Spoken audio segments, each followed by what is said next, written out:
Hey everyone, okay, so today's video is slightly different. It's a concealer video. Oftentimes when we're watching videos, especially on YouTube, we wonder how the concealer looks so flawless. So I'm going to show you now. I'm dotting it around. Please don't pay any attention to these dots. I'm being facetious in this video. It's absolute bollocks to do dots. It makes no difference to swiping. Now, all I'm going to do is blend this with a sponge. It's a damp triangular sponge that I've cut the corners off of. I'll explain why in another video because I like to keep these short. And I'm blending this concealer all the way over the eyelid, up by the brow, and I'm bleeding it out into the rest of the face. And it's very important that you bleed out because you don't want there to be a circle of light in the center and nothing else. It has to meet the edges gently. So I'm blending. I'm going to add more concealer to the inner corner for extra brightness. Now at the end of this video, I pull out and I show you what it looks like with the lights that I've got. Then I turn them down so you can see the difference in a more normal lighting setting. Both give that really brightness to the face.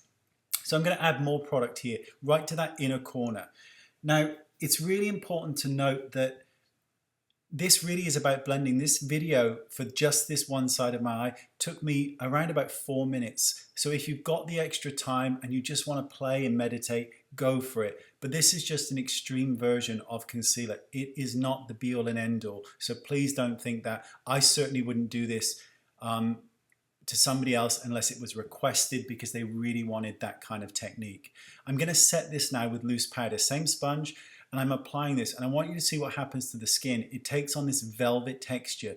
This is why it works so well with this technique, because it photographs like an absolute dream. And in photographs, any creases and wrinkling under the eyes look more flawless. In real life, that is not the case, so you need to bear that in mind.